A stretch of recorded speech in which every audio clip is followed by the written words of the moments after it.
प्रभु राम देव भगवान अल्लाह खुदा ईश आदि नाम एक ही शक्ति के हैं। वो कैसा है, कहां है, कैसे मिलता है, किसने देखा है? ये प्रश्नवाचक चिन्ह पूर्ण रूप से हटाने के लिए अवश्य सुनिए जगत गुरु तत्वदर्शी संत रामपाल जी महाराज के अमृत वचन सर्व पवित्र धर्मों के पवित्र शास्त्रों के आधार पर। हम सुना करते थे, एक साधारण सी बात थी कि अभी भगवान पता ना किस रूप में आ जा, और किसी अतिथि का आए का घर पे अनादर नहीं करना चाहिए। किसी साधु संत के साथ हमने झगड़ा और वाद विवाद बदतमीजी नहीं करनी चाहिए। ना जाने परमात्मा किस रूप में आ जा, फिर वो निराकार कैसे था। हमारी बुद्धि पर पत्थर पड़ गए थे, इन इतना ज्ञान ठोक दिया था। परमात्मा के बारे में कैक है भी हमें ज्ञान नहीं था। तो इस तरफ में ये आत्मा परमात्मा के पाने के लिए, उससे वो सुख प्राप्त करने के लिए जो भगवान दिया करता है, जो उसके गुणों में हम सुनते और सुनाते रहे, वो नहीं मिलने के कारण हमने सभी पूजाएं भी की, उससे सुख ना मिला। फिर अन्य पूजाएं की, उनसे भी सुख नहीं मिला। हम फिर गुरुओं के पास गए, वहां से भी सुख नहीं मिला। तो हम नास्तिक हो गए कि भगवान है ही नहीं। लूटो खसोटो पाप करो, किसी तरह पैसा मिलो, कोठी बनाओ और बढ़िया शान शौकत बनाओ। या भूल और कर ली हमने, कर्म बिगाड़ दिए। और काल भगवान यही चाहता है, ये कितनी बकवाद करो, भक्ति करो तो झूठी करो और नकलियों की शरण में रहो, और सतगुरु शरण इनको मिले नहीं। 600 वर्ष पहले भगवान आए रहे, सारे संसार को न जहाज में बैठा कर ले जाते, एक बार में ही, बार दूसरी बार की तो बात खत्म। और हम फिर इतने वंचित रख दिए नकली गुरुओं ने। तो परमात्मा ने आज ये दया करी, आपको शिक्षित किया। पुण्यात्माओं, या शिक्षा इस मानव की सबसे बड़ी दुश्मन है। इसने अहंकारी, अभिमानी, चोर और बेईमान बना दिया हमारे को, हमारी सारा नैतिकता खत्म कर दी। आप पीछे 3 युग देख लो, और 1950-60 से पहले, 50 से पहले के अपना भारत देख लो, कितने शिक्षित थे, कितनी नेक नीति थी, कितने सद्विचार थे। और आज कैसी आग लग रही है, या माया माया दिखाई देती है। और ये माया से जीव की सबसे बड़ी शत्रु है। कुछ दिनों में आपका कति समझ में आ जाएगी। अब जब हमारे साथ परमात्मा हो जाएगा तब माया आपके चरणों में रहेगी। माया दासी संत की उभय दे आशीष, विलसी और लातों छड़ी, सुमर सुमर जगदीश। कहते ये माया भगत की दासी हो जाएगी, चरणों में पड़ी रहेगी, और राम नाम रटते रहो, और इसने छड़ो यानी खूब प्रयोग करियो, आपका आज्ञा पड़ी रहेगी, और किसी तरह खर्चियो और खाइयो, लेकिन दुरुपयोग नहीं चलेगा। आवश्यकता अनुसार प्रयोग करे, बाकी दान करे, भगवान के चरणों में ला दे। और किया हुआ दान कभी व्यर्थ नहीं जाता, एक बहुत बड़ा मजबूत जहाज बनता है दान का। गरीबदास जी परमात्मा से प्राप्त ज्ञान को कहते हैं कि धर्म का नाश नहीं होता, चाहे विन से तीनों लोकों का नाश हो जाएगा। आपके द्वारा किए गए इस विधिवत पुण्य, शास्त्र अनुकूल, सुपात्र को दिए हुए दान धर्म और पुण्य किए हुए, ये कभी विनाश में नहीं आते, आपके लिए जहाज बढ़ जाएगा। कहते हैं परमात्मा से पूछा किसी ने कि धर अंबर सब जावेंगे और विनसेंगे कैलाश, एकम एका होएगा तब कहाँ रहे तेरे दास। धरती अंबर जान दे और विनसन दे कैलाश, एकम एका होण दे मेरे आश्रय रहे मेरे दास। कि मेरे भक्त मेरे द्वारा बताई गई इस विधि और इस धर्म पुण्य के जहाज में बैठ के और ऐसे रहेंगे जैसे नौका जल के ऊपर रहा करती है। ये धर्म के कारण ये विनाश में नहीं आएंगे, चाहे तीनों लोकों का भी नाश बेशक हो जाए। तो इसलिए परमात्मा हमें रह रह कर याद दिलाते हैं कि जैसे द्रौपदी ने एक अंधे महात्मा को अपनी राजा की लड़की कितना सुंदर साड़ी पहन कर जाती है, नहर पर नहाने गई थी घाट पर।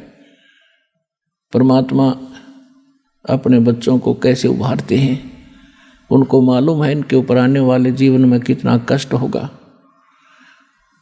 उन पुण्यात्माओं के साथ रहते हैं, कोई ना कोई ऐसा छल छिद्र करते हैं हम समझ भी नहीं पाते, हमारे पुण्य बनवा जाते हैं।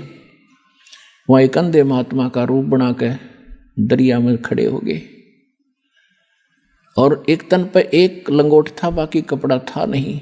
वो ही नहाते समय दरिया में बह गया। वो महात्मा कति नंगे खड़े जल के अंदर।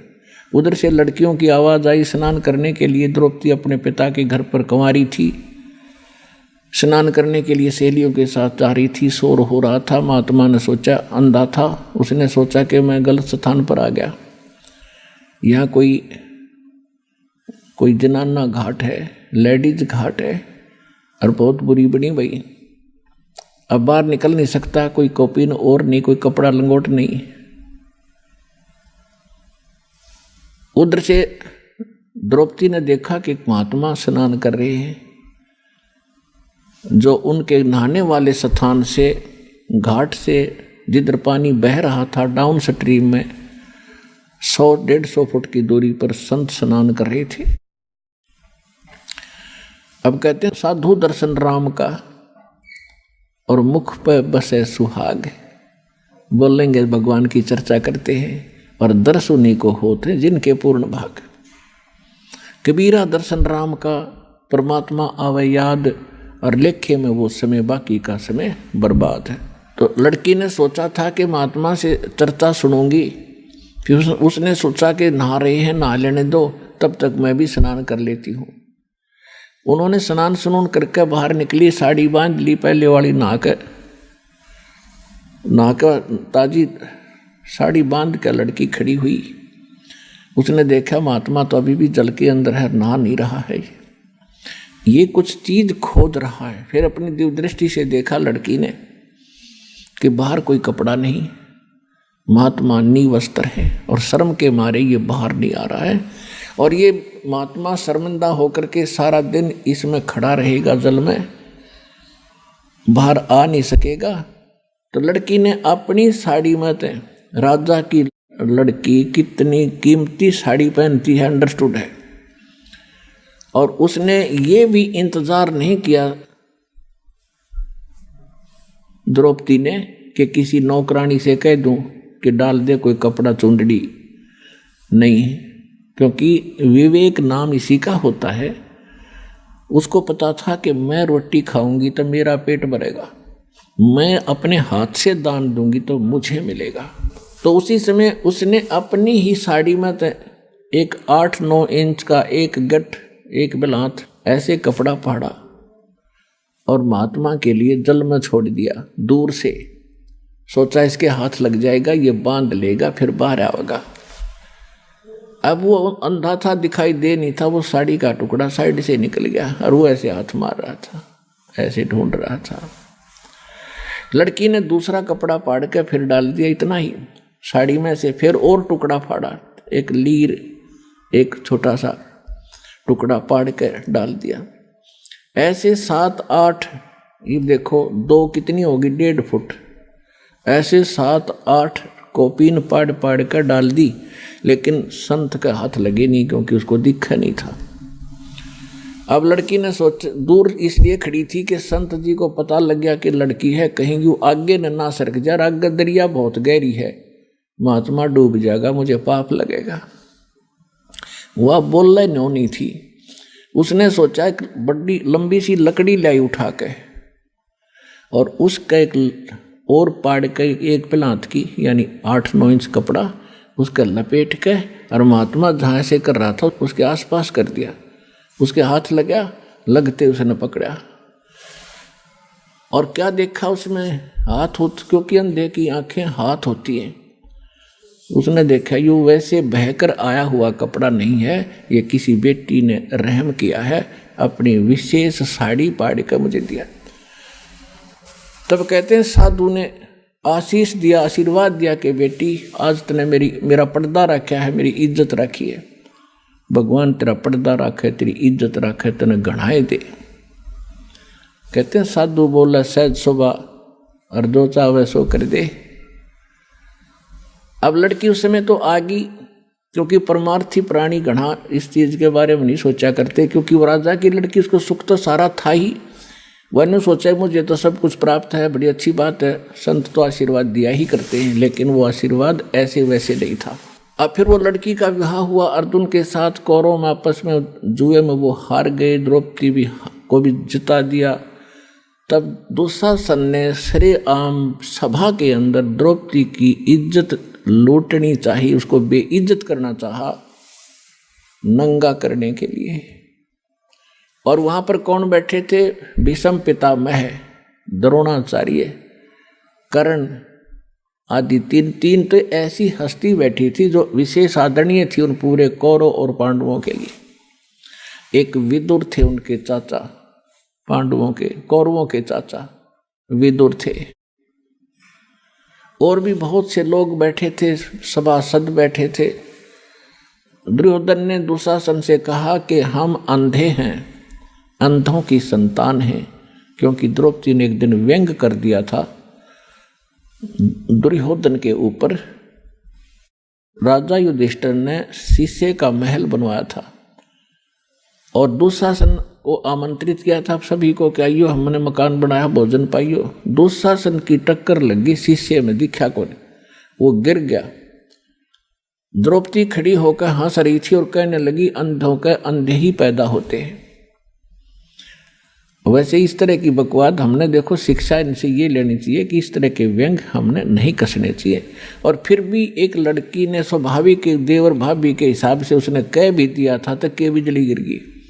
इतना दुख मान गया वो साकेट व्यक्ति कि इसने ये शब्द बोल कैसे दिए अंधा कंधे होते हैं, इसको मजा चखाऊंगा।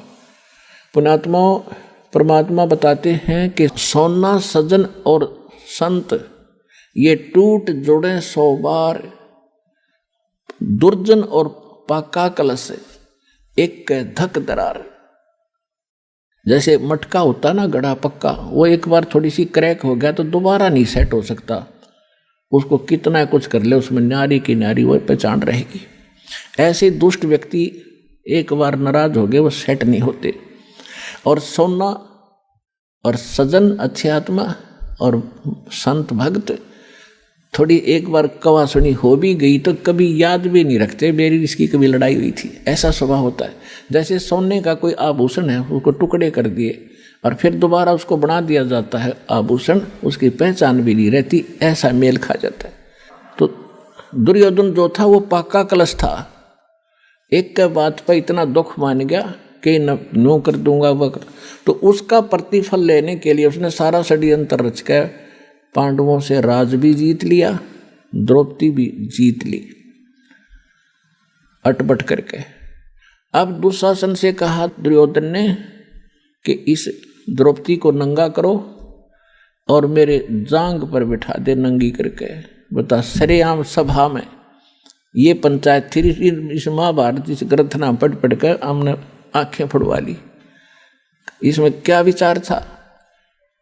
अब वहां सारी सभा बैठी, भीष्म पितामह, द्रोणाचार्य और कर्ण जैसे योद्धा, और भीष्म पितामह तो उनका दादा था, और द्रोणाचार्य गुरु, और कर्ण एक बहुत बड़ा योद्धा थे, और तीनों के तीनों ये वैसे भी सूरवीर थे। तो वहां किसी ने भी ये नहीं कहा दुर्योधन तो के जुल्म कर रहा है, अरे बेवकूफ ये क्या करने जा रहा है तू। देखो सभा पंचायत के अंदर एक नियम होता है, जो नेक व्यक्ति हो जायज बात कहे और कोई ना मानने तो उठ कर चला जा, सभा त्याग देनी चाहिए, वहां रहना भी दोष लगे। तो जब उन्होंने ये कर्म शुरू किया उसी समय विदुर खड़ा हुआ। विदुर ने कहा कि रे नालायक को क्या कर रहे हो तुम, अपनी बहू को और बेइज्जत कर रहे हो। कौरव और पांडव चाचा ताऊ के हो तुम, तुम्हारी और इसकी इज्जत में कौन सा फर्क है। बाहर के लोग ने कहेंगे अपनी इज्जत आप पर तार दी ने। कहते हैं विदुर कह ये बंधु थारा, एक के कुल एक के पर वो परिवार। विदुर के मुख पर लगा थपेड़ा तू तो है पांडवों का चेहरा। अब दुशासन ने अपने चाचा विदुर का थप्पड़ मारा कि तू तो इनका चमचा है, पांडवों की ओर बोलता हमेशा। और वो कह था न्याय की बात कि भाई इसे तो पांडवों की बहू ऐसी कौरवों की। बता इसमें किसकी इज्जत खराब, अपनी इज्जत आप ही खराब कर रहे हो। तुम कहते हैं विदुर कहे ये बंधु थारा, ये थारा भाई है, तुम्हारे भाई हैं, और एक का कुल एक परिवार है। विदुर के मुख पर लगा थपेड़ा, तू तो है पांडवों का चेहरा, तू तो है बांदी का जाया। दुशासन ने कहा कि तू तो बांदी से पैदा हुआ है, तेरी मनोवर्ती गुलाम वाली ही है, तू हमेशा ऐसी घटिया बात करता है। तू तो है बांदी का जाया। और भीष्म, कर्ण और द्रोण मुस्काया।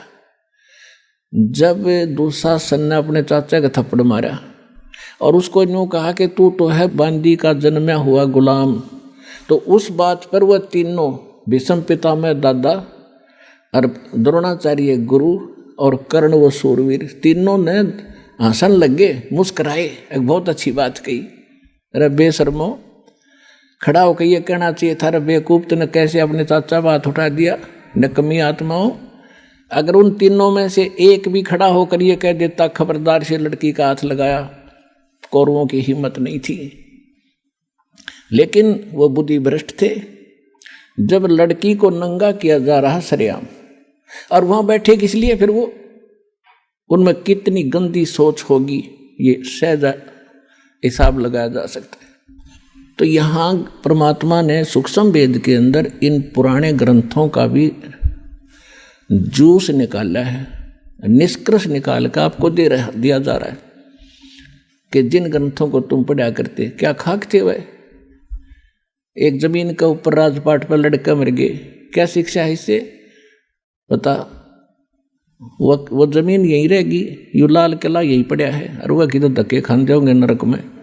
तो क्या चीज़ है ये। तो ज्ञान के अभाव से, सतगुरु के अभाव से हम ऐसे ही बिना सिर पैर के ग्रंथों को पढ़कर अपना कल्याण मानते थे।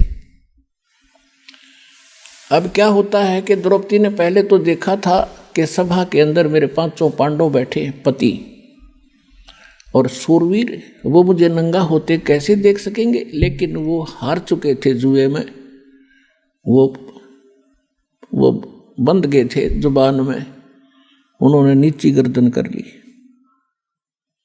फिर भीष्म पिता द्रोणाचार्य और कर्ण की तरफ देखा कि ये कैसे सहन कर लेंगे मुझे यहाँ नंगा करते हुओं को। लेकिन वो हंस रहे हैं।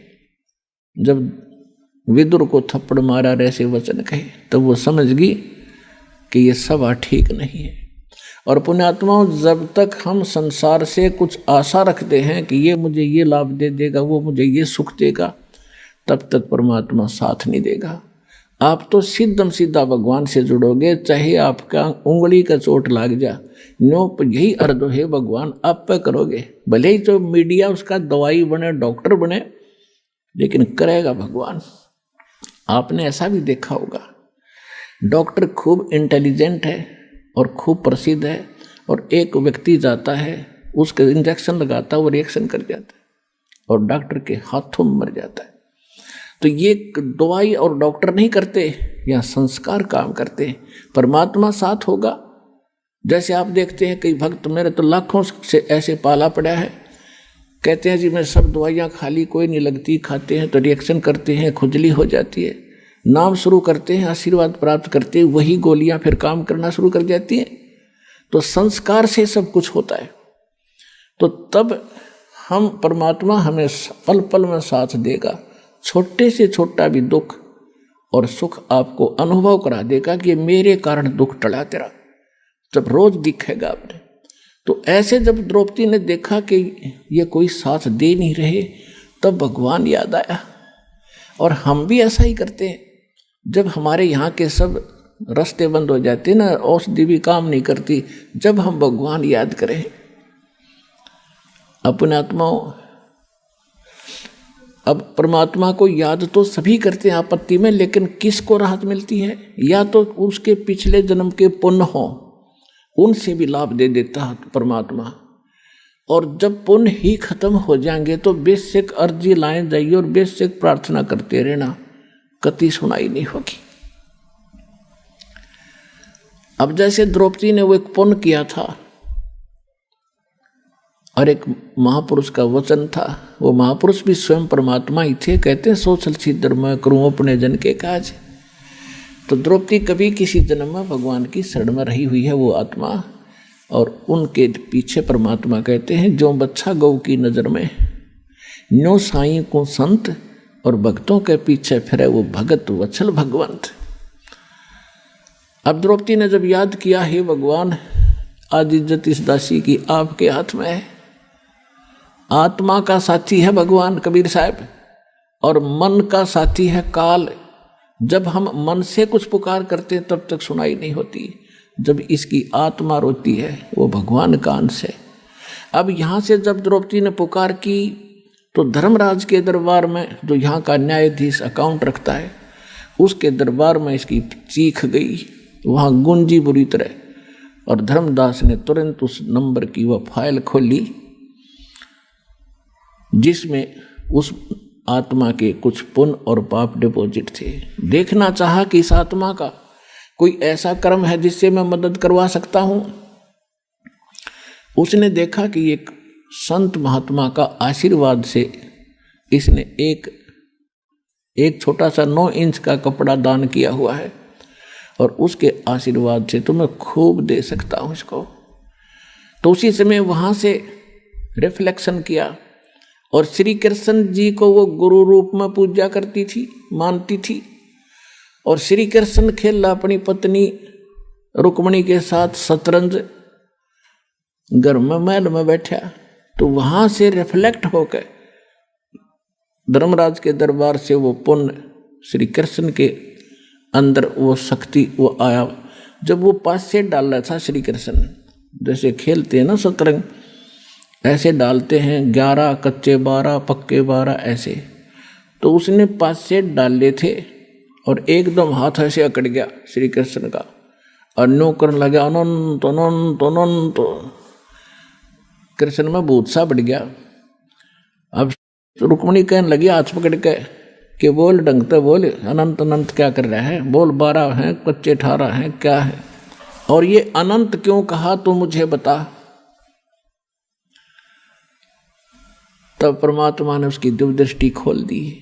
कहते हैं रुक्मणी कर पकड़ा मुस्काई, अनंत कहा मोको समझाई। अब श्री कृष्ण जी को परमात्मा ने चेतना दी क्योंकि करता वही है, उसके हाथ में रिमोट है। वो कौन से इंस्ट्रूमेंट से कौन सी तोप से कौन सी मिसाइल से कौन सा काम ले, उसके हाथ में रिमोट है। तो श्री कृष्ण जी के अंदर परमात्मा ने वह पावर भेजी, वो पुण्य भेजा। और फिर वो तो वहाँ उसको दिखा दी कि द्रौपदी को दुशासन ने पकड़ रखा है और उसकी इज्जत खराब करना चाहता है। और तो वहाँ परमात्मा बुलवा रहे हैं श्री कृष्ण से कि हमरा भगत पे छोड़ी हुई, दुशासन ने द्रौपदी पकड़ी, हमरी भक्त सकल में सिखरी। हमरी भक्त पे छोड़ी हुई तो हमरा नाम न लेवे कोई। यदि भगत ही हानि में रहेंगे तो राम का नाम मिट जाएगा। अब वो तो लग गया खेलन, तंदे ही से पासा डारी और पहुंचे सुख समरूप मुरारी। अब हमने मुरारी नाम श्री कृष्ण का लिख रखा है। मुरारी का वास्तविक अर्थ है राक्षस का शत्रु। अरि माने शत्रु, मुरा माने राक्षस। तो सबसे बड़ा जो राक्षस हमारा कर्म है, पाप कर्म। और उस पाप कर्म रूपी राक्षस ने ना कृष्ण काट सकता, ना विष्णु काट सकता, ना राम काट सकता, ना ब्रह्मा विष्णु महेश, ना शिव।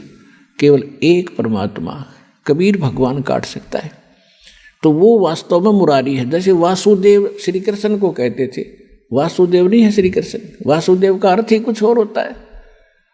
वो तो वासुदेव का बेटा था।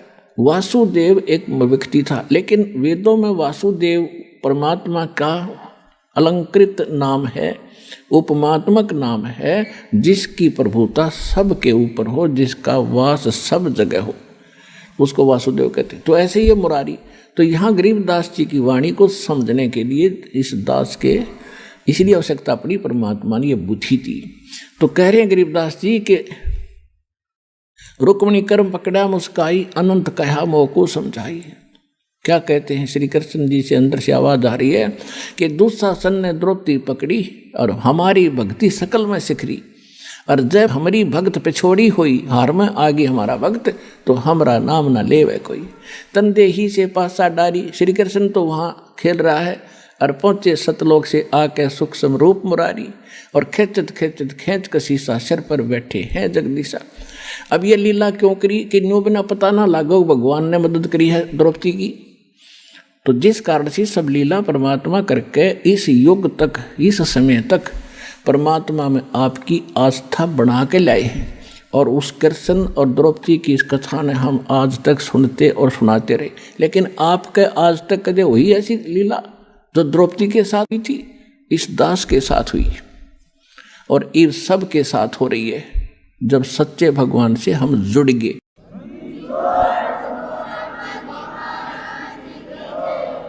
अब इसी प्रसंग को पूरा करते हैं। कहते खेचत खेचत खेच कसीसा और सिर पर बैठे हैं जगदीशा। द्रौपद सुता को दिन ने लीर जाके अंत बढ़ाए चीर, द्रौपद सुता के चीर बढ़ाए शंख शंखों पार ढी पाए। अब उसने खूब खींच खींच कर छक लिया। दुशासन इतना तगड़ा आदमी था, कहते 1000 हाथियों जितनी ताकत थी उसमें। जैसे आजकल तो मशीन ये मोटर होती है, उनको हॉर्स पावर से उनको मापते हैं, उनकी ताकत को आंकते हैं। उस समय एलिफेंट पावर से तोला जाता था। 1000 एलिफेंट पावर जितनी ताकत पावर थी उसमें दुशासन में। और द्रौपदी कहते कोमल अबला, और जो भगवान के आश्रय हो गए, कहते न्यू रखूंगा अपने भक्तों को। अब कहते हैं एक कम एक का होण देर भी संदेह कैलाश, मेरे आश्रय न्यू रहेंगे मेरे दास। अब दुशासन के सामने द्रौपदी की क्या औकात थी, एक झटके पता नहीं कहाँ पड़े जाके, और उसका पसीने आगे थक गया वो हार के, उसका चीर खत्म नहीं हुआ। अपने आत्माओं वो बात समाप्त हुई। कुछ दिनों के बाद श्री कृष्ण जब वहां आए पांडवों के पास, द्रौपदी ने पूछा कि हे परमात्मा, हे गुरुदेव, मुझ दासी पर आपने कौन से पुण्य की या कृपा करी जो मेरा चीर बढ़ा दिया। अब श्री कृष्ण जी को दिव्य दृष्टि दी भगवान ने। उसने देखा कि द्रौपदी, एक समय तू स्नान करने गई थी जब तू अपनी माँ के घर थी, विवाह से पहले कुंवारी थी। उस समय तूने एक अंधे महात्मा को एक साड़ी का टुकड़ा पाड़ के दिया था, एक बिलांत का, और जिसके कारण परमात्मा ने तेरा यो चीर बढ़ाया बहन।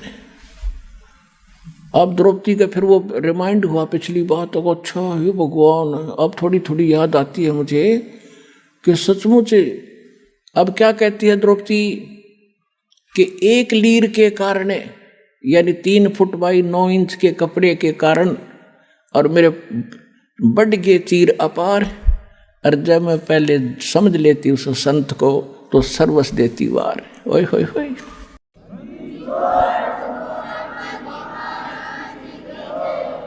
जैसे गीता जी में कहा है कि कुपात्र को दिया दान कभी सफल नहीं होता, और सुपात्र को दिया हुआ दान असंख्य गुना होकर मिलता है। गुरु बिन माला फेरते, गुरु बिन देते दान, गुरु बिन दोनों निष्फल हैं, चाहे पूछो वेद पुराण। अपने आत्मा ये अध्यात्म मार्ग है, अध्यात्म ज्ञान है। आप यहाँ विचलित हो जाते हो कि एक तरफ तो द्रौपदी ने कोई गुरु नहीं बना रखा था, उसने दान भी कर दिया, और यहाँ गुरु जी कह रहे हैं कि गुरु बिन माला फेरते, गुरु बिन देते दान, दोनों व्यर्थ हैं। अब देखो, ये भी कहा जाता है कि जैसे कर्म करेगा वैसा फल अवश्य मिलेगा। अब द्रौपदी ने दान किया, एक जरूरतमंद व्यक्ति को यानी सुपात्र को दान दिया, तो वो फल उसको मिला, लेकिन वो फल मिलकर भी निष्फल रहा, क्योंकि मोक्ष ज्यों का त्यों रह गया। और यदि वो गुरु पूर्ण बना करके फिर ये ऐसे दान भी करती तो मोक्ष भी होता और ऐसी आपदा भी टलती। तो इस प्रकार द्रौपदी ने फिर कहा, हे गुरुदेव, वो ऐसे महापुरुष थे, यदि मेरे एक लीर के कारण और ये बढ़ गए चीरो पार और इज्जत रही हुआ न्यारी, और जब मैं पहले जान लेती कि ऐसे महापुरुष हैं तो सर्वस्व देती वार, पता नहीं कितना दान कर देती, कितनी सेवा करती। तो भगवान आकर चले गए 120 वर्ष तक। जब हम इतने जानन जोगे होते तो चरणाम पड़ जाता पूरा विश्व, जिसमें परमात्मा दुल्हा रूप में यहाँ प्रगट थे। तो इस ज्ञान कराने के लिए ही सतगुरु की आवश्यकता पड़ती है कि वो जौहरी बता सकता है कि ये है लाल, इसको परख कर देख रखा मैंने। तो ये दास वो सतगुरु रूपी जौहरी बना और कूड़े की टोकरी में पड़े इस लाल कबीर को परखा, और आज आपने बरत के देख लिया 100 का 100 खरा। तो कहते समझा है तो सिर दर पाऊं बहुर नहीं रे ऐसा दो। तो कहते दान इतना अनिवार्य है भक्ति में, जैसे मंत्र आपको दे दिया, ये तो बीज बो दिया, और बीज बोने के बाद खेत में जब सिंचाई नहीं करी, खाद नहीं डाला, तो किसान के खटेगा नहीं।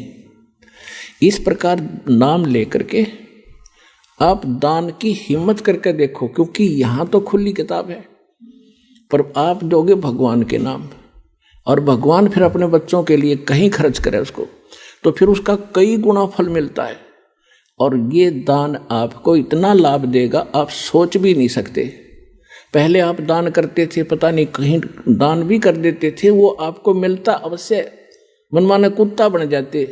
अच्छा दान किया हुआ व्यक्ति जो गुरु नहीं पूरा मिला, और कुत्ता बन कर वो एक सेठ के यहाँ होता है, गाड़ी में चलता है और अलग से कमरे में रहता है, एसी लगा हुआ है उसके लिए, और खाने के लिए समय पर, और जांच होती है डॉक्टरों से, वेटरनरी सर्जन से।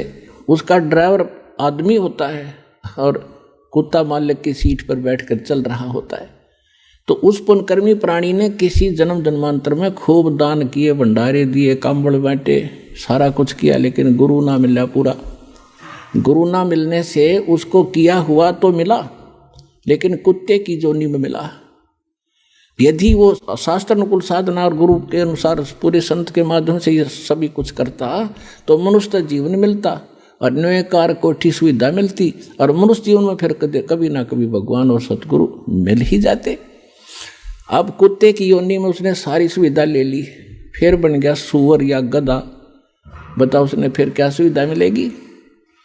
तो इसलिए बताया है कि गुरु बिन माला फेरते, गुरु बिन देते दान, गुरु बिन दोनों निष्फल हैं, ये पूछो वेद पुराण।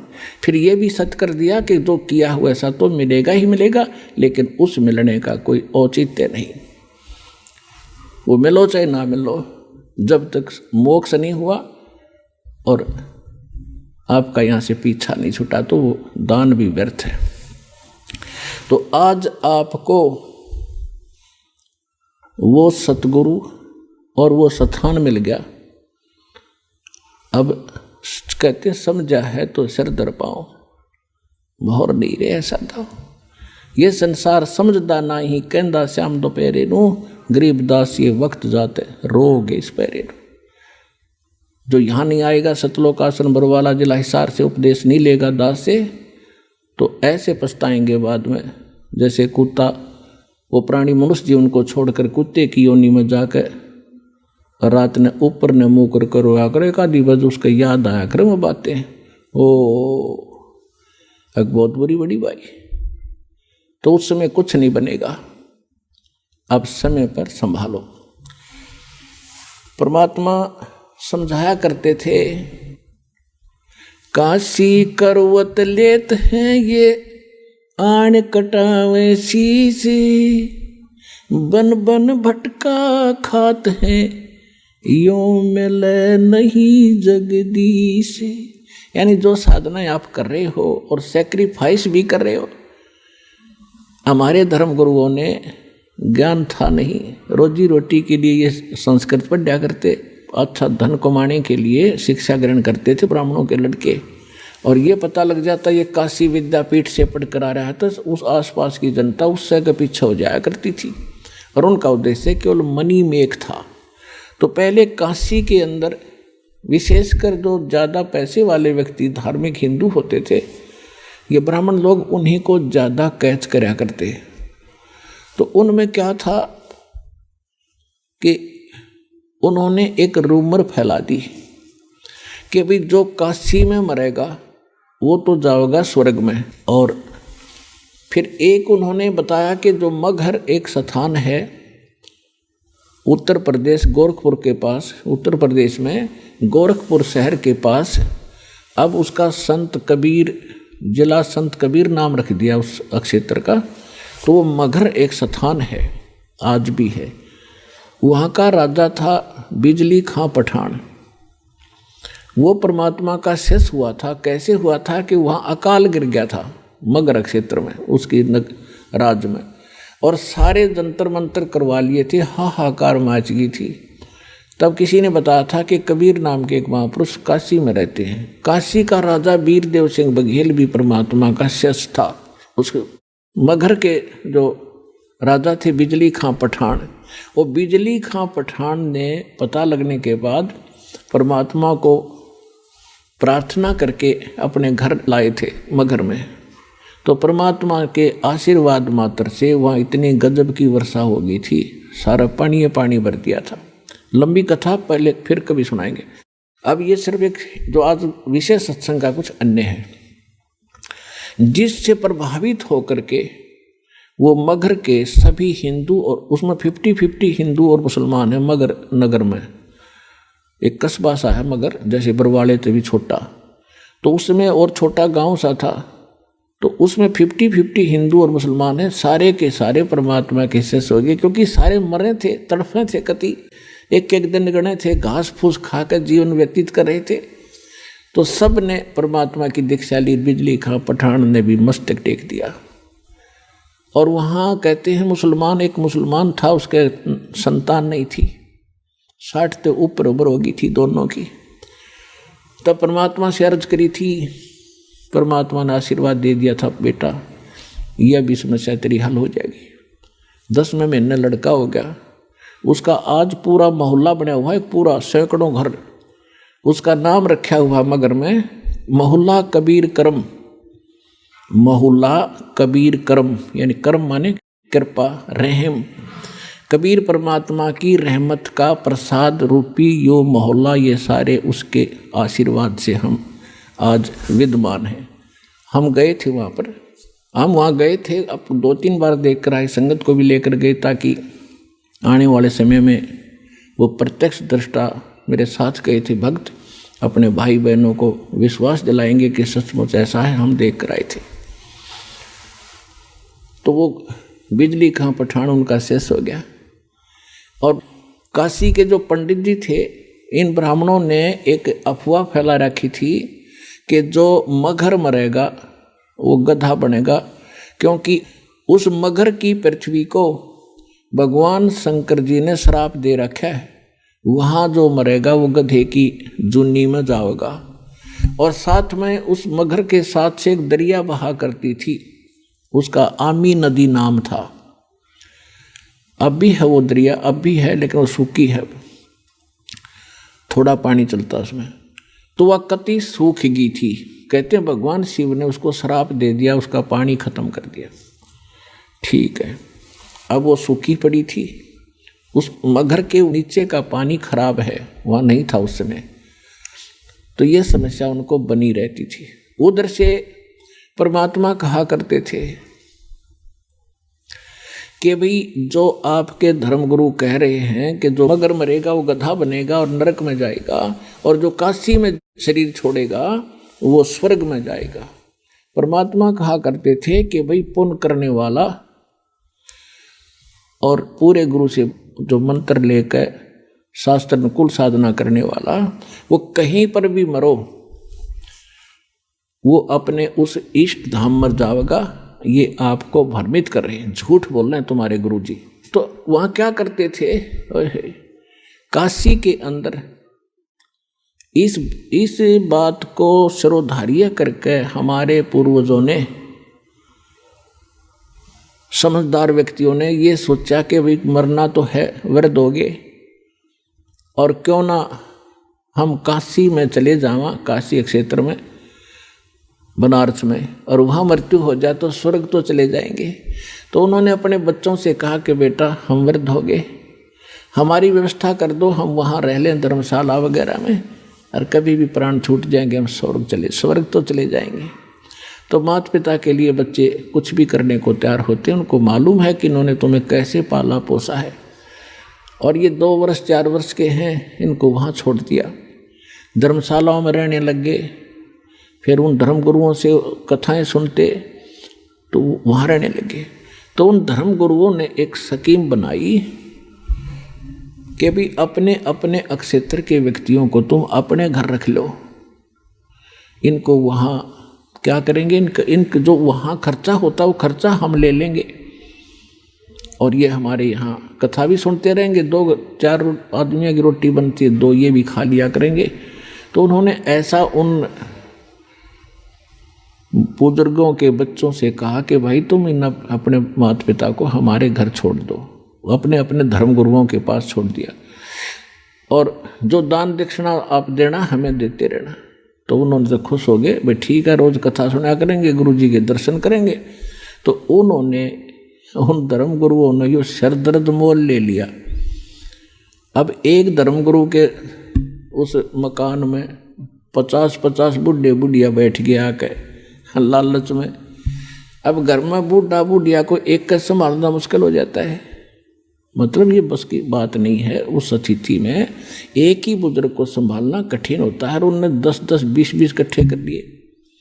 अब उन्होंने फिर स्कीम बढ़ाई कि यार तो बहुत बूढ़ी बनी भाई, ये कितना थूके हैं, कितना मुत्ते हैं, कितना टट्टी कर दे हैं, बता क्यों कर संगवावा इनने। तो उन्होंने क्या स्कीम बनाई, मीटिंग करी गुप्त कि गंगा के किनारे, गंगा दरिया के किनारे एक आरा लगा दिया, करौत जो लकड़ी काटने का होया करे, वो आदमी काटने के लिए, और वो उनको गुप्त रख दिया। ऊपर जैसे एक गुफा सी बना दी, और गुफा की आर्च बना दी, आर्च के अंदर से वो करौत ऐसे आवे और उन्हें काट कर उल्टा चला जावे। ऐसा उनका कंट्रोल हैंडल थोड़ा 100-150 फुट दूरी पर रस्से बांध कर बना दिया। और फिर उनको मैं एक रूमर फैला दी, अफवाह फैला दी कि भाई भगवान की तरफ से करौत आता है, और जिन्होंने जल्दी स्वर्ग जाना है उसकी फीस रख दी 50-100 रुपये, कि जो जल्दी गला कटावेगा 100 रुपये हमें दो, हम फिर दान पुण्य करेंगे इनके जाने के बाद, और ये स्वर्ग चले जाएंगे। तो माता पिता ने अपने बच्चों से कहा कि बेटा जल्दी काम बने हैं 100 रुपये में। तो माँ बाप बच्चा ने सोची भाई ठीक है, माता पिता की यही इच्छा है तो कोई बात नहीं। तो हमने वो गल कटवाना भी मंजूर कर लिया परमात्मा पाने के लिए, और वो एक कसाई आरा लगा दिया वहाँ मानस काटने का, वो भी स्वीकार कर लिया, और उसकी तो घड़ी महिमा गा दी इन्होंने। तो परमात्मा कहते हैं जहाँ भी सुनते हैं वही लोग है, काशी में करौत आ गया भगवान की तरफ से, वहाँ तो गला कटवा ले सीधा स्वर्ग में जाता है।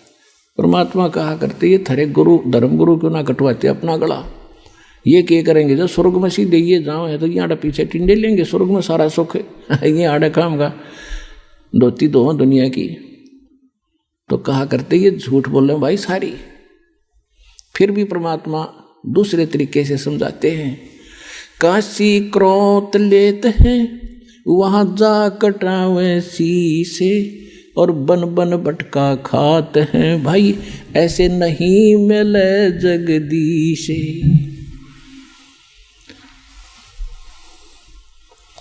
परमात्मा कहा करते ये पंडित ब्राह्मण गुरु, यानी सभी ब्राह्मण नहीं, जो ब्राह्मण कर्म करते हैं, जो गुरु पद पर विराजमान है, उनके लिए कहा करते थे कि भाई ये आपके जो मंडलेश्वर हैं, गुरुजी हैं, ये सारे झूठे हैं, इनको ज्ञान नहीं है। और भाई अगर मगर मरने से यदि नरक में जाता है प्राणी तो मैं मगर मरूंगा, अनाउंसमेंट करवा दी परमात्मा ने कि भी इस दिन मैं मगर मरूंगा, और उसके लिए प्रस्थान कर दिया। 120 वर्ष की आयु थी परमात्मा की उस समय, 120 वर्ष, और 120 वर्ष की आयु में 200 किलोमीटर पैदल चल कर गए, तो कहने का भाव ये है, हर एक बात से पता चलेगा वो क्या थे। तो जब उन्होंने ये पता लगा, बिजली खां पठान को पता लगा कि गुरुजी यहाँ आ रहे हैं और यहाँ अपना शरीर छोड़ेंगे, और उधर से वीरदेव सिंह बघेल काशी नरेश को पता चला कि गुरुजी वहाँ जा रहे हैं अपना अंतिम सफर करने के लिए इस शरीर का, यानी वहाँ शरीर छोड़ेंगे। तो वीरदेव सिंह बघेल ने काशी के नरेश, वो हिंदू था, और बिजली खां पठान जो है वो मुसलमान था। तो यहाँ के हिंदू जो शेष थे कबीर साहब के, इंक्लूडिंग वीरदेव सिंह बघेल, इन्होंने स्कीम बना ली कि वहाँ मुसलमानों का अक्षेत्र है और वो गुरुजी की बिरान माटी करेंगे, ज़मीन में दबेंगे, और मुसलमान रीति से वो इनका अंतिम संस्कार करेंगे। ये हम नहीं देख सकेंगे, हम अपनी रीति से उसका संस्कार करेंगे और सबको यहाँ लाएंगे बनारस में। यदि सीधे हाथों बिजली खां नहीं मानेगा तो युद्ध करके लाएंगे। इस उद्देश्य से सेना साथ ले ली, और वो से दर्शकों की तो कहना है ना कितने चाल पड़े। बिजली खां पठान को पता चला, सबकी व्यवस्था की, परमात्मा पहुंच गए। तो बिजली खां पठान ने कहा कि भगवान, यहाँ पर एक सबसे बड़ी समस्या हमारे लिए ये है कि यहाँ कोई जल नहीं है और आदमी गणे आगे, चारों तरफ से दर्शक भी आगे हैं, इनके नहाने और धोने की व्यवस्था नहीं हो पाएगी। बाहर से कुछ जल मंगा रखा है, केवल पीने की व्यवस्था हम कर पाए हैं। परमात्मा ने कहा कि मैं पहले बहते जल में स्नान करूँगा और फिर मैं शरीर छोड़ूंगा। तो बिजली खां पठान ने बताया कि महाराज, यहाँ साथ में भगवान एक आमी नदी बह रही है, बहा करती थी, अब सूखी पड़ी है। भगवान शंकर ने इसको श्राप दे रखा है, इसमें जल एकदम खत्म हो गया, हम भी बड़े दुखी हैं। तो परमात्मा ने कहा कि चलो मैं चलता हूँ, दिखाओ मुझे कहाँ है। जिस स्थान पर परमात्मा ने शरीर छोड़ने का निर्णय किया था, उससे 400-200 फुट 300-400 फुट की दूरी पर वो दरिया खाली पड़ी थी। तो परमात्मा वहाँ चले, साथ में सब दर्शक, और कबीर साहब वहाँ देखकर किनारे पर खड़े हो गए। खड़ा होकर के ऐसे इशारा कर दिया जैसे ट्रैफिक का सिपाही ऐसे हाथ कर देता और सारी ट्रैफिक भाग लेती है। परमात्मा ने ऐसे इशारा किया था, और काफ़ी दूरी पर उस दरिया में एक ऐसा धमाका हुआ जैसे कोई पत्थर फटा हो, कोई बम फटा हो, और एकदम पानी का फव्वारा निकला और पूरी दरिया भर के और बहने लगी।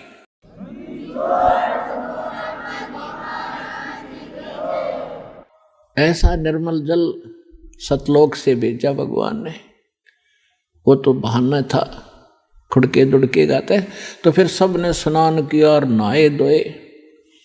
परमात्मा ने कहा कि भाई बिजली खां पठान, एक चद्दर नीचे बछाओ, इस पर लेटूंगा, एक चद्दर में ऊपर ओढ़ूंगा। तो परमात्मा के लिए एक चद्दर बछा दी, उसके ऊपर सुगंधित फूल डाल दिए 1-1 इंच मोटे, कि गुरु जी इस पर लेटेंगे। तब परमेश्वर ने पूछा कि बिजली खां पठान, कि बिजली खां पठान मुसलमान भी अपनी सेना लाकर खड़े कर रहना 100 फुट की दूरी पे, और वीरदेव सिंह बघेल काशी का हिंदू राजा, वो भी 100 फुट दूसरी साइड में पूरी सेना की सतर्क खड़ी, अपने हथियार में जकड़े हुए, और दर्शक बीच में बैठे। परमात्मा ने पूछा, दोनों बिजली खां पठान और वीरदेव सिंह बघेल सामने खड़े आपस में गुरु जी के पास में। परमात्मा ने उनकी तरफ नजर करके कहा कि भाई, ये सेना किस लिए लाए हो तुम दोनों? दोनों शर्मा के नीचे को गर्दन कर ली, बोले नहीं। तो दूसरे लोग होते हैं हिंदू मुसलमान, तो मुसलमान कहने लगे, जी आपकी मृत्यु के उपरांत हम आपके सबका अंतिम संस्कार मुसलमान रीति से करेंगे। अगर ये हिंदू नहीं मानेंगे तो हम इनके साथ युद्ध करेंगे। हिंदू कहने लगे, हम इनको मुसलमान रीति से ये अंतिम संस्कार आपका नहीं करने देंगे। और ये नहीं मानेंगे कि सेना इसीलिए ला रखी है कि हम युद्ध करके जबरदस्ती ले जाएंगे। पुणात्माओं, उस समय भविष्य वक्ताओं ने ये भविष्यवाणी कर रखी थी कि इस वर्ष में एक भयंकर ग्रह युद्ध छिड़ेगा और बहुत जनहानि होगी। अब परमात्मा ने वो कहर टालना था। यदि मालिक समर्थ ना होते तो लड़का मर जाते, हिंदू और मुसलमान कत्लेआम हो जाता। आइए अब हम उन श्रद्धालुओं के अनुभव जानते हैं जो जगत गुरु तत्वदर्शी संत रामपाल जी महाराज जी से दीक्षा प्राप्त कर चुके हैं तथा उनके द्वारा बताए गए भक्ति मार्ग पर चल रहे हैं। बहन जी नमस्कार। नमस्कार जी। क्या नाम है जी आपका? रमा शर्मा। कहाँ से आए हैं जी आप? गांव सुनी, जिला शिमला, हिमाचल प्रदेश। संत रामपाल जी महाराज से नाम दीक्षा आपने कब ली? 16 जून 2018। संत रामपाल जी महाराज से नाम दीक्षा लेने से पहले आप क्या भक्ति साधना करते थे? मैं आम भक्ति करती थी जैसे सारे लोग करते। जैसे बस तो मैं शिव जी भगवान की भक्ति करती थी और जैसे व्रत वगैरह लेना सारा भक्ति करती थी और पूजा भी सारी करती थी, पर मेरे को उससे कुछ लाभ नहीं हुआ। क्या किसी साधु संत से भी जुड़े हुए थे आप? नहीं जी। संत रामपाल जी महाराज से नाम दीक्षा कैसे ली? कैसे मालूम चला आपको संत रामपाल जी महाराज के बारे में? संत रामपाल जी महाराज के बारे में मुझे मेरी बुआ है उनसे पता चला। उनके घर हम मम्मी के साथ सत्संग पे गए थे, वहाँ मैंने सत्संग सुना और तभी फिर मेरे मन में विचार आया कि मैं भी सत्संग, मतलब वहाँ पे जब लोगों ने बताया कि ऐसे ऐसे लाभ हुए हमारे को, फिर मैं पीजीआई से मेरा इलाज था चला हुआ, फिर उन्होंने बोला कहते आप ही ले लो। फिर मैंने सोचा कि मैं इनके नियम नहीं कर पाऊँगी। फिर उन्होंने बोला कहते आप पहले थोड़े दिन देख लो, अजमा लो, अगर फ़र्क पड़ेगा तभी लेना आपने। फिर मैंने 17 जून को नाम दीक्षा ली। नहीं, ऐसी क्या जरूरत आन पड़ी कि आपको संत रामपाल जी महाराज से ही नाम दीक्षा लेनी पड़ी? मैं बहुत परेशान थी, बीमारी से बहुत जूझ चुकी थी। मेरे को 3 साल हो गए थे लगातार प्रॉब्लम से। मेरे को ब्रेस्ट की प्रॉब्लम है और तीसरी स्टेज पे चला गया था मेरा कैंसर। मैं बहुत परेशान थी और घर वाले भी कोई साथ नहीं दे रहे थे। कैंसर की प्रॉब्लम थी आपको? हाँ जी। कहाँ पे दिखाया था आपने कैंसर? सर मेरा इलाज IGMC था चला हुआ। ये कहाँ पे है? शिमला स्नोडन से। इसके अलावा मेरा एक ऑपरेट हुआ था 2 साल पहले। उसके बाद ऑपरेट के बाद भी मुझे कोई फ़र्क नहीं पड़ा। इसके बाद 9 जनवरी को मेरा ऑपरेट हुआ था। उसके बाद 15 दिन के बाद फिर मेरे को दोबारा से और गिल्टियाँ शुरू हो गई। पहले एक में थी, फिर दूसरे में भी चली गई। डॉक्टर्स का क्या कहना था? डॉक्टर का कहना था ये कि फ़र्क पड़ जाएगा, आपको ऑपरेट करना पड़ेगा। फिर उसके बाद उन्होंने ऑपरेट की डेट दी, मैंने मना कर दी कि मैंने नहीं करवाना ऑपरेट। फिर मैं दवाइयाँ खाती रही। उसके बाद फिर मेरी प्रॉब्लम ज़्यादा बढ़ गई। फिर उसके बाद मैं PGI चली गई। PGI जाते फिर मैंने 1 हफ्ते दवाई खाई, उससे भी मेरे को कोई लाभ नहीं हुआ। फिर उसी के बाद मैं उसी के बीच में सत्संग गई थी, वहीं मैंने सत्संग सुना और फिर 2 दिन मैंने जाप किए, संत रामपाल महाराज जी के जाप किए। जोत नहीं जलाई थी मैंने, क्योंकि मैं इनके नियम नहीं कर पाऊँ, मैंने ऐसा सोचा था। फिर उसके बाद नाम लेने के बाद फिर बुआ की कॉल आई, कहते भैया आप कैसे भक्ति कर रही हो? फिर मैंने बोला मैं क्या भक्ति तो मैं कर रही हूँ, पर मेरे नियम नहीं हो पाएंगे, मेरे को शायद मुश्किल ही लग रहा है कि मैं निभा पाऊँगी। फिर उन्होंने बोला मेरे को कि आप जो जड़ाओ, दंडवत करो, उससे लाभ होगा आपको। फिर मेरा 19 को ऑपरेट होना था PGI में। फिर मैं गई थी PGI। फिर उसी दिन ये बुआ वगैरह भी चंडीगढ़ गए थे, तो इन्होंने बोला कहते हम जा रहे हैं रोहतक। और मेरी डॉक्टर उस दिन अचानक छुट्टी पे चली गई, कहते अगर तैने भी आना तू भी चल मेरे साथ। फिर मैं उसी दिन इनके साथ रोहतक चली गई। फिर उस दिन मेरे को इतनी शक्ति आई कि मैं नंगे पाँव पूरे रोहतक में चली और बिल्कुल जहाँ मैं एक कदम नहीं चल पाती थी वहाँ मैंने पूरा रोहतक नंगे पाँव से चली। और उसके बाद जब मैं घर आई मैंने दवाइयाँ उसी टाइम से बंद कर दी थी और मैंने जोत भी जलाई, मर्यादा में भक्ति भी की। फिर मेरे को 25 दिन में पता चल गया और मेरी सारी प्रॉब्लमें दूर हो गई। जो ऑपरेट होना था उसकी भी डेट आगे चली गई। और फिर जब मैं दोबारा गई PGI, फिर वहाँ टेस्ट हुए तो सारे टेस्ट क्लियर हो गए। अब जो मेरी प्रॉब्लम थी तीसरी स्टेज पे थी, वो मेरा कैंसर खत्म हो गया। ऐसा कैसे हो सकता है? ये बिल्कुल ही अपने आप में असंभव बात है। लोगों का विश्वास करना इस बात पे बिल्कुल नामुमकिन है। दरअसल हमें भी इस बात पे विश्वास नहीं हो रहा कि बगैर किसी दवाई के आपका कैंसर ठीक हो गया, जबकि आप बता रहे थे कि तीसरे स्टेज पे थे आप। हाँ जी, मैं जो भी मेरे को सुन रहे हैं, मैं सुनने वालों को यही बताना चाहूँगी कि जो लाभ मेरे को हुआ आपको भी हो सकता है। भगवान संत रामपाल जी महाराज के सत्संग सुनो, बगैर किसी दवाई के, बगैर किसी ट्रीटमेंट के कैसे ठीक हो सकता है? किसी मंत्रों के जाप करने से कैंसर का ठीक होना तो कोई भी व्यक्ति इस बात पे विश्वास नहीं कर पाएगा। सर मैं यही कहना चाहूँगी सभी से कि आप संत रामपाल महाराज जी के सत्संग सुनो, उनकी शब्द वाणी सुनो, उसी से आपको पता चल जाएगा और उनकी भक्ति मर्यादा में करो। उसी अगर कोई व्यक्ति ये वेरीफाई करना चाहे कि आपको कैंसर था तो कैसे पता कर सकते हैं, कैसे पता चल सकता है कि आपको वाकई कैंसर था? सर मेरे पास सारी डिटेल है, सारी रिपोर्टें मैं उनको दिखा सकती हूँ, उनको बता सकती हूँ।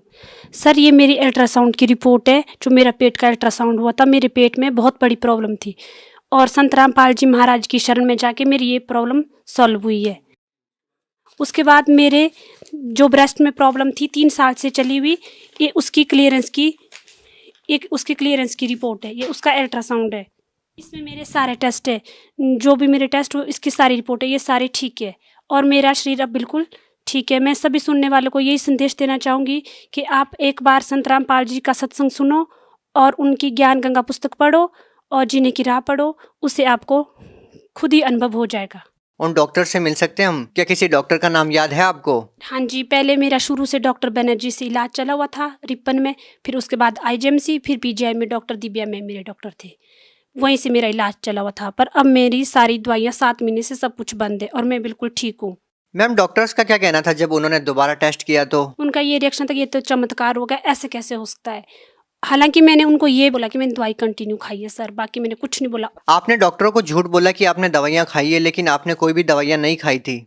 मैंने 17 जून से ही दवाई खाना बंद कर दी थी, तब से मैं एक भी गोली नहीं खाई हूँ और अभी तक बिल्कुल ठीक हूँ। लाभ मेरे को बहुत हुए हैं सर से, संत रामपाल महाराज जी से। पेट में पेन थी वो भी ठीक हुई है, ऑपरेट हुआ था पेट का, वो भी सक्सेस रहा।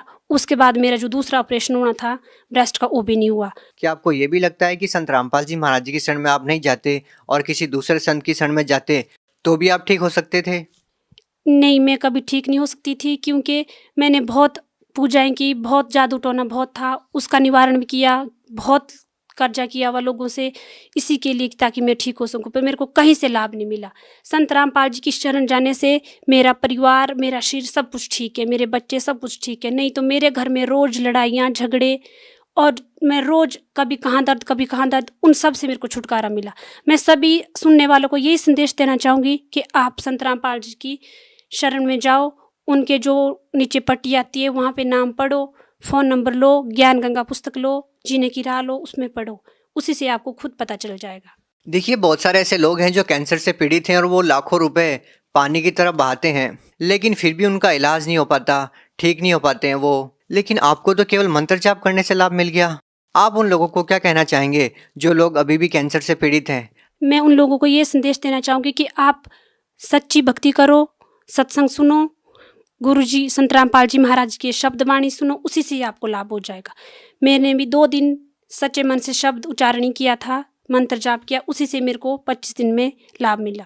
तो लास्ट में हम आपसे पूछना चाहेंगे कि क्या अभी भी आपका संत रामपाल जी महाराज में उतना ही विश्वास है? हाँ जी, वैसा नहीं, उससे ज़्यादा विश्वास है। जब मेरा शरीर पूरी तरह ठीक हो गया, जब 7 महीने पहले मेरी इतनी स्थिति थी कि मैं 3 महीने लगातार बिस्तर में थी, यहाँ तक कि मैं जॉब भी नहीं जा पाती थी। जब से मैंने नाम दीक्षा ली तब से मैंने जॉब भी ज्वाइन शुरू की दोबारा से, और अपने बच्चों के लिए हर एक तरह से खाना भी नहीं बनता था मेरे से, कुछ भी नहीं होता था। उसके बाद मैं हर एक काम करती हूँ और जॉब भी जाती हूँ। जी धन्यवाद। धन्यवाद सत साहब जी।